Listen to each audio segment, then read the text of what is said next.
Shall we take someone else? Shall we take Alex from California? I'm looking forward to Alex. Yeah, go ahead. Let's do it. Hello, guys. Thank you for. Hi, Alex. How are you? Hey, we're doing great. I'm doing well. How can we help you? Good. What's going on? Okay, so I have a question. I'm curious to know if there's a goal, whether it's subconscious or intentional, for trying to persuade people to atheism. Yeah, good question. So maybe absolutely, and I think we may have different answers. I don't know. Yeah, I think we would. So Dan, you go first. Okay. So like what are we doing here, right? What are shows like Talk Heathen about? What's our purpose? Are we trying to turn people into atheists? Maybe. I think what we share in commonality is we are interested in evaluating claims, and we are persuaded by the idea that many claims that happen to be religious in nature are not true and can be demonstrably false, or at least be arguably false, if not demonstrably, right? So does that mean a worldview of atheism? Possibly. I don't, I'm a part of the Atheist Community of Austin myself. I like to use the term atheist for myself, which is, slightly in the nuance different from atheism. But, the point is, I think what we share in common is that we see a lot of bullshit in the world, and we do want to challenge that. There are a lot of people in the community, even on like the Discord server, if you go to, who aren't atheists, but still watch this show and who hang out with us because they find, like-mindedness in our spirit and what we're trying to accomplish. But am I trying to convince people that atheism is true? I think it's more correct to say that I would like to convince people that most claims in Christianity, Islam, other world religions are false. I think that is more direct to what I'm personally interested in, because atheism may not be quote unquote true, depending on how you define that, right? Like it may not be the case that there are no gods in a classical term of atheism, right? It may just be that we don't have good enough evidence to believe that there are any, which is like a very nuanced but different point of view. But that's my take. Richard, what do you think? I've got lots of religious friends. Yeah. I've said this a million times before. The guy who was the best man at my wedding is a Muslim. I've got lots of Christian friends. I have no interest whatsoever in persuading those people away from what they believe. That's not my place. What I want to do is to engage with those who want to engage. This is why I am on a call-in show and I'm not going knocking door to door. Yeah. People who want to engage with us come in, I'll open the door and I'll have those conversations. And I want to give people tools as best as I can to kind of assess the claims that they're making about the world. And sometimes those claims might be perfectly valid. And sometimes those claims might not have anything to substantiate them. And as I said on a call earlier tonight, the thing for me is it's all about having good reasons to believe that what you believe is actually true. I have no problem with the idea that a theist is convinced that what they believe is true. Yeah. I accept that wholeheartedly. It's not about their belief to me. It's about whether their belief has any justification, and giving them the tools to kind of assess that and think about that and talk about that. And it's, for me personally, it's not about trying to dissuade anybody at all from their faith, from their religion. I think in a lot of cases when we have these conversations, that happens. And I think it happens as a byproduct of having these conversations and having better tools.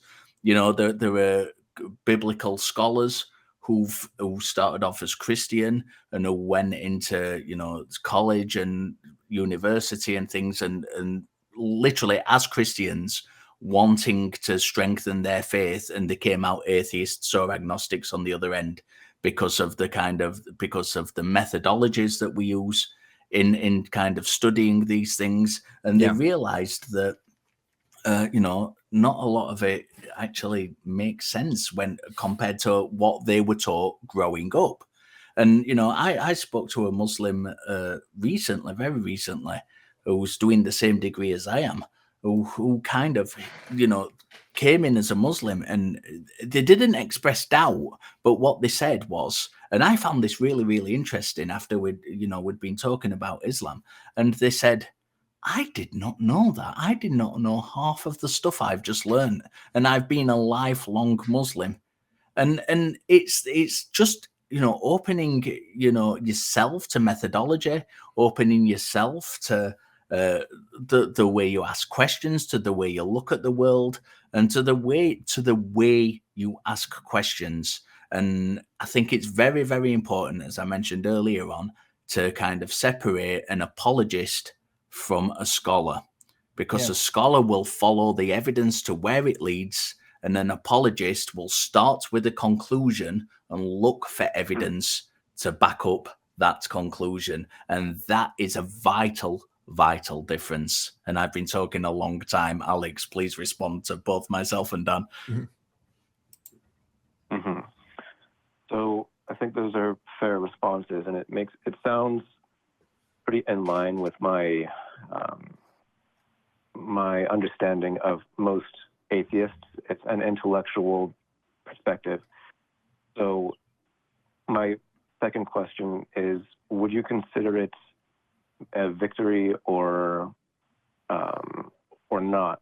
Or I guess, what would you consider it if, after having intellectual conversation with somebody, that person was moved toward Christianity or religion in general? But let's go with Christianity. It's interesting. After debate with you, after discussion, the tools that you're talking about, if that person said, I have more justification for Christianity than for atheism, what would that, how would that affect you? Yeah, I think what it comes down to is methodologies. I'm way more interested in methodologies than I am in atheism. And to be fair, I think the exact scenario that you described could actually happen. I legitimately think you can have a conversation with someone like us and say, I realized my method for believing that, say, Christianity was true was wrong, and I found a different method which can support or otherwise ameliorate my beliefs towards something that I believe to be more true. That's absolutely fine if it's a better method of knowing things, right? If, say, for example, somebody said, oh, well, I think God talked to me once when I was 10, and I had a conversation with them and say, hey, that may not actually be the case. And they're like, oh, okay, well, I actually think of God because I've studied Thomas Aquinas and I've looked at like natural theology, and I'm convinced on the arguments put forth by like natural theology that there is more likely a God than not a God. I would say, okay, yeah, there's some critical thinking that's being involved more so. And like, it sucks that they're more of a Christian? Well, at the end of the day, what I care more about is it going to affect my life? Is it going to affect my civil liberties? Is it going to affect the way that I navigate in the world? I mean, to be honest, I wouldn't be interested in doing anything with the Atheist Community of Austin at all if folks like Christians, if folks like Muslims, if folks that believe in sort of part of a religious superpower don't daily affect our government and affect how the world exists. I mean, we're primarily an organization that's interested in the separation of church and state. I mean, like, that is one of the core reasons why we do what we do, but also because like that's personally why I am going to do stuff in the world. If beliefs didn't matter, if beliefs didn't affect anything, then it's whatever, but they do. So if they're more convinced to be a Christian, but their Christianity is different, if their Christianity is like, oh, I'm more of a Christian now, but actually I think gay people are okay and they're not going to go to hell. I mean, like, that's a victory in my eyes. I guess I care more about the quality of people's lives than anything in that sense. So yeah, it's a complicated but very good question, Alex. Yeah, I agree with Dan. It is an excellent question. That is one of the best ones I think I've heard on this show from Atheists, to be honest with you. My position is this: if somebody, after talking to me, let's say they're an agnostic and then they become a theist, I'm not going to look at that as a loss as such. I care more about, as Dan said, I care more about the quality of their beliefs. And I think in a lot of cases, You can get let's name and shame. You can get people like William Lane Craig. Damn, who Richard. Damn, Richard is on an anti-apologist streak today. Somebody's got to stop this man. I'm always right? on an anti-apologist I know, streak. but like you're hot, dude. You're coming in hot today. He's name dropping. Anyway, let's choose William Lane Craig, for example, who has said that the Kalam cosmological argument in its original form is the best argument for God he has heard. And then when he's been in conversations where it's been shown to have flaws in it, he's then gone on to modify that argument to kind of reinvigorate his conclusion that God exists. But then in conversations after that, you hear him say, the Kalam cosmological argument in its original form is the best argument that I have ever heard. Now, we know that's not true because you've already gone and modified your version of the Kalam, because we know that the original form of it cannot be substantiated. So in that case, we know we're dealing with somebody who's blatantly dishonest. And in that case, if that person said, I'm an agnostic, and then I've become a Christian, I really wouldn't care. I wouldn't kind of view it in any way other than that person is blatantly dishonest. If it's a man in the street, if it's a friend of mine who's agnostic and becomes Christian, I care more then, and I care more about the quality of how that belief is kind of influencing the way they live their life. I talked earlier about my friend who became a Muslim. He was a great guy before he was a Muslim. He's a great guy as a Muslim. That belief hasn't influenced the way he interacts with the world, the way he interacts with people, or anything like that. It still remains a great, great guy. And in that case, I'm less bothered. It has less impact on me because it's not affecting the world around him. It's not influencing the way he votes. It's not influencing the kind of how he interacts with gay people. It's, and he's the same guy he was before now as he was before. He just happens to have taken on these extra beliefs. And I think it has to be done in a kind of an individual basis. And it's a nuanced question. It's a very, very good question. And I appreciate it, Alex. Yep. It's very good. Mm-hmm. Okay. Am I allowed to say more, or am I? Of course. Absolutely. Yeah. Okay. Because what you just said, if I can, before my mind loses track of what I wanted to say, you were saying, hang on a second, repeat the last thing you said, if you don't mind. The last. Sorry. Okay, go on. My brain does this. I'm sorry. I lose track easily. So, if someone converted to Christianity, you wouldn't be bothered by that. But I think that's where conflict arises, because by converting to something like Christianity, it requires change. It automatically leads to change in that person's life, and then change with how that person interacts with the world. So why does it though? I've literally just given you an example of a friend of mine who converted to Islam who didn't change after converting. Then what does he convert to? If he didn't change, then is it a true conversion? Well, what's a true conversion?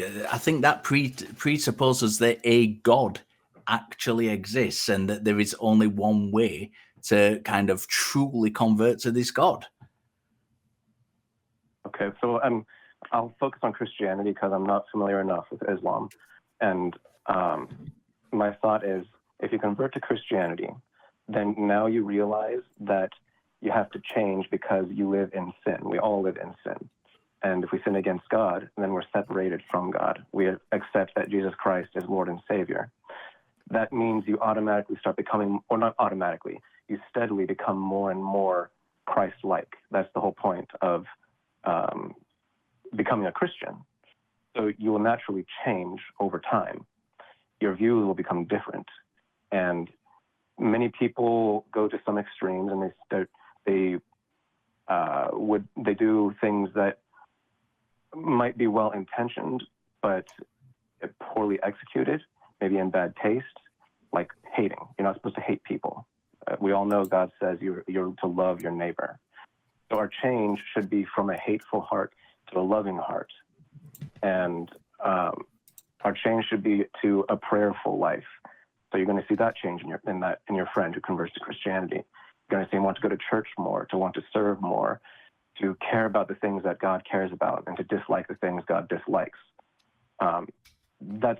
So if you have none of those changes, then it's not a true conversion. And I'm wondering, does that still bother you if you have someone who doesn't change after converting? Then it would be just empty. I mean, I think for me personally, it feels like there's a lot of projection going on here, and you're kind of instilling that someone has to change. You're taking a particular case rather than talking about people converting in general. And so if that's the case, I'm happy to talk about that particular case. I'm less happy to say this is what happens when somebody converts, because I don't think that's the case in all cases. There are very probably cases where people convert to Christianity and become much worse people. And obviously I said that kind of as a blanket statement, but that's exactly what you're doing. You're making a blanket statement. So let's take an example of person A who converts to Christianity and becomes a better person. And in that case, I have no problem with that. If it makes them more comfortable, as long as they're not impacting on other people's lives in a negative way, I don't see any problem with that whatsoever. Dan. Yeah, I mean, I'm reflecting on this, but like, I might disagree with you, Richard, in the sense that I think that well here's where I put it, right? Beliefs do matter, and Alex is bringing up a good point, right? Like the problem when talking about beliefs, I'm more interested in like the methodology of the beliefs sometimes than the belief itself. That's not always true. I am interested in the beliefs themselves sometimes more, but the methodology is really what I'm primarily interested in, because Christianity, for example, is a religion where you can have the Westboro Baptist Church in one corner and you can have an Anglican church with a gay pastor in another, right? And they still call themselves Christians. Both of them do, right? So it's kind of hard to talk about Christianity, for example, in a vacuum, as you mentioned, right? I think people's prejudices and people's methodologies by which they understand the world do affect public policy, do affect your interactions with other people. And yes, that is influenced by religion, but sometimes, again, it's just the methods. Sometimes if you just look at the methods of how they're examining things, how they know some things are true or not true, that can almost just be a defeater within itself. Has nothing necessarily to do with Christianity, because again, there are scientists who are Christian that I'm sure publish great work. I'm sure there are lots of people that do more work for the homeless than I do, certainly, and are very Christian in their beliefs. So yeah, sometimes in some cases the belief does matter, but then again, it doesn't. Sometimes it's more just about your personal convictions and how you actualize that. Some people actualize that within the understanding of a religious framework, that they're doing something for God, and that their absolution of sin is more so about the works that you do in this world and the good things that you do for this people, rather than a focus being on everybody is a sinner and we all need to go to hell. Now there's some Christians that do feel that way, and that's very toxic, and I don't want them to feel that way. But I tend to find that the people who more critically examine their beliefs tend to go the first way and not the second way. You know what I mean? I trust more the liberal scholars on this that have really examined their beliefs tend to become more, liberal in their attitudes and understanding of Christianity, rather than the other way around. Now, that again, that's an assumption that doesn't always happen, but anecdotally and what I've seen, I mean, it seems to be the case. So what I'm here because I want to look at people's reasons why they believe what they believe and why. That's what I'm about. But we are a coalition of people with different interests. So, and we talk a lot. That's the other thing we have in common. So anyway, Alex, any thoughts? Well, there was a lot said there. So I can't respond to all of it. Both of course. said something in common. you are okay with someone converting to Christianity or just a religion in general if that person doesn't do bad things to people and only does good things to people. So as long as that the way that person interacts with community is positive. So it's more of a tiered system, I would argue, Alex, just to clarify, right? Ideally, they don't believe in things that are not true, right? Or that I could perceive as true. I don't know everything, so, whatever, right? But like, if I'm going to have a Christian who, again, is a part of the Westboro Baptist Church versus a Christian who is a part of that other church, then yeah, I want the Christian that's part of the other church, because Christianity is going to exist for the rest of my life. It's not going to go away. So, if I have a choice in the matter, I'd rather influence it in one direction or the other. So that's my clarification on that. Yeah, I kind of agree with Dan on that caveat as well. Yeah. But ultimately, you guys would prefer Christianity not affect a person's life. The person can claim the title of Christian, but not behave like an actual Christian. Well, how would you behave as an actual Christian? Because that's such a vacuous term. Yeah. Even if we just take Christians themselves, I mentioned on an earlier call, I must have said that about 500 times today. I mentioned on an earlier call about, the kind of Muslim guy going and fighting it out with other Muslims. You don't have a Christianity. Yeah. In religious studies, what we say is we have Christianities, because there are so many different ways to interpret it. And you can't say that there is no yardstick. There is no yardstick that is independent, that you can place in the ground and say, this is true Christianity. This is not. This is maybe half true, because we just have lots of different interpretations of Christianity. So you can't say that somebody is a true Christian. It's very, very difficult to do that. So, we're kind of on shaky ground here, I think, a little bit with the way your argument's going. Yeah. I mean, there are literal Christians who say, I don't believe in a literal God. I'm just inspired by the works of Jesus. And that, inspires me to do work for my nonprofit. Like, that person exists. Like, and that's fine, honestly. Like, I mean, they don't believe in a literal God. So we have that in common. And also, they are inspired by this thing. Again, I may not be inspired by them, but that's why they call themselves Christians. They are inspired by the works of Jesus. And I think that's a fine way to call yourself a Christian. So that's why it's hard to say, is it better or worse if somebody becomes a Christian? It just depends. It really does. Because as Richard said, there's just no one Christianity. That's curious, because you guys are saying it's difficult to identify what Christianity really is. And I disagree with that. I think it's quite simple to see what Christianity is, because if you just line up with the Bible how someone behaves, then how do you line up with the Bible with how someone behaves?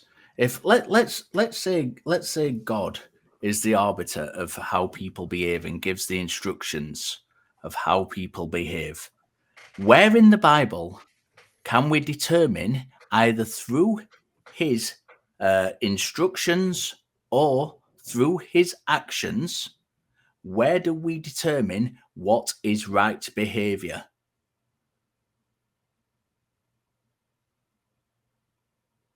Are you asking me?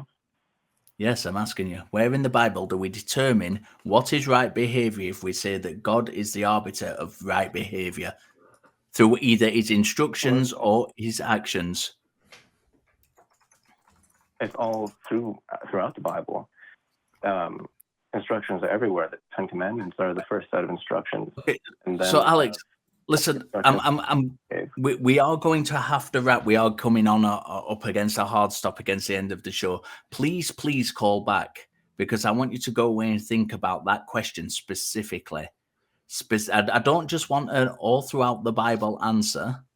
I want you to kind of go away, have a think about it, and show me where in the Bible, either through his actions or his instructions, God gives a direction for the way we should behave. I am going to let you go. I do appreciate the call. I really, really do. It's been a great call, and you've given us a great question to answer that both neither me or Dan have heard before, and I do appreciate that. But I do want you to call back, and let's continue that conversation.